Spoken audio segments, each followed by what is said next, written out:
CPIM-നെ സംബന്ധിച്ചിടത്തോളം ഇന്ത്യ രാജ്യത്ത് തന്നെ അവർക്ക് ഏറ്റവും പ്രാധാന്യമുള്ള ജില്ല എന്നത് കണ്ണൂർ തന്നെയാണ്.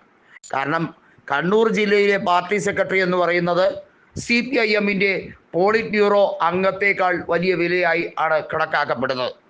നിലവിൽ അതിനകത്ത് വലിയ രീതിയിൽ പൊട്ടലും ചീറ്റലും ഉരുത്തിരിഞ്ഞു വരികയാണ്. EP ദിവ്യയുടെ അടക്കമുള്ള പ്രശ്നങ്ങൾ പാർട്ടിക്കുള്ളിൽ പുകഞ്ഞുകൊണ്ടിരിക്കുമ്പോൾ KK ശൈലജ ഒളിയമ്പ് ചെയ്തിരിക്കുകയാണ്. PK ശ്രീമതിക്കെതിരെ KK ശൈലജ ആദ്യമായൊന്നുമല്ല ഒളിയമ്പ് ചെയ്യുന്നത്. PK ശ്രീമതിയും KK ശൈലജയും രണ്ട് ധ്രുവങ്ങളിലാണ്. വലിയ തോതിലുള്ള പ്രശ്നങ്ങൾ അവർക്കിടയിൽ രൂപപ്പെട്ടിട്ട് കാലങ്ങളേറെയായി. പല മാധ്യമങ്ങളും അത് ശ്രദ്ധാപൂർവം ചർച്ച ചെയ്തിട്ടുണ്ടോ എന്നുള്ളത് സംശയകരമാണ്.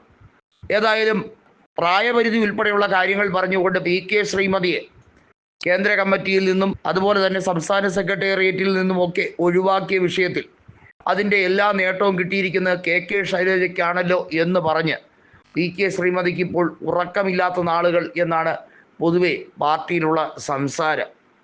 വളരെ വൈകാതെ തന്നെ KK ശൈലജയെ എന്ത് കാരണത്താലാണോ പിണറായി വിജയൻ ഒതുക്കാൻ ശ്രമിച്ചത് അതൊക്കെ മറികടന്നുകൊണ്ട് KK ശൈലജ അമ്മായിയപ്പനെയും മരുമകനെയും പത്തി നോക്കി അടിച്ച് പാർട്ടിയുടെ തലപ്പത്തേക്ക് എത്തും എന്നാണ് പിണറായി വിരുദ്ധർ പാർട്ടിക്കകത്ത് തന്നെ പറഞ്ഞു നടക്കുന്നത്.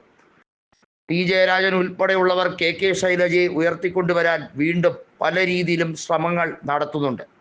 സതീദേവി അടക്കമുള്ളവർ അതിനുവേണ്ടിയുള്ള തീവ്രമായ ശ്രമത്തിലാണ്. നിലവിൽ പിണറായി വിജയനെ എതിർക്കുന്നവരിൽ കണ്ണൂർ ജില്ലയിൽ ഉള്ളത് P ജയരാജനും KK ശൈലജയും ഒക്കെയാണ്.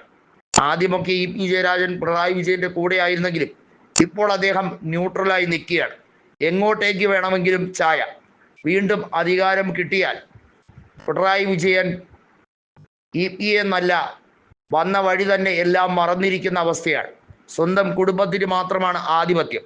കോടിയേരിയുടെ കുടുംബം എല്ലാ രീതിയിലും ഒരു പകവീട്ടലിൽ കാത്തിരിക്കുന്ന സാഹചര്യമാണ്.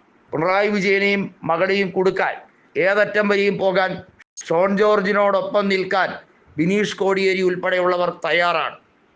എക്സാലോജി കമ്പനിയുമായി ബന്ധപ്പെട്ട വിഷയം, CMRL കമ്പനിയുമായി നടത്തിയിട്ടുള്ള പണയിടപാട് ഉൾപ്പെടെയുള്ള കാര്യങ്ങൾ, അതുമായി ബന്ധപ്പെട്ട അന്വേഷണം, വീണ തൈക്കണ്ടിലിനെതിരെയുള്ള അന്വേഷണത്തെ എങ്ങനെയും മരവിപ്പിക്കാൻ പിണറായി വിജയൻ BJP-യുമായി നടത്തുന്ന അഡ്ജസ്റ്റ്മെന്റ് ഉൾപ്പെടെയുള്ള കാര്യങ്ങൾ എല്ലാവർക്കും ബോധ്യമായി കഴിഞ്ഞിരിക്കുന്നു എന്നാണ് CPIM-ൽ പിണറായി വിരുദ്ധർ പാടി നടക്കുന്നത്. ഏതായാലും ശൈലജ രണ്ടും കൽപ്പിച്ച് തന്നെയാണ്. തന്നെ വടകരയിൽ മത്സരിപ്പിക്കാൻ വെമ്പൽ കാണിച്ചത് പാർട്ടിയുടെ പ്രത്യേക നിർദ്ദേശമായിരുന്നു. തന്നെ പരാജയപ്പെടുത്തുക എന്നുള്ളതും പിണറായിയുടെ നിർദ്ദേശമായിരുന്നു. കൃത്യമായും വടകരയുടെ പശ്ചാത്തലം എല്ലാവർക്കും അറിയുന്നതാണ്. TP വെട്ടേറ്റ് മരിച്ച ഭൂമിയിൽ ഇനിയൊരു CPM-കാരനോ CPM-കാരിയോ ഇനി ജയിക്കുകയില്ല എന്നുള്ളത് അച്ചട്ടാണ്.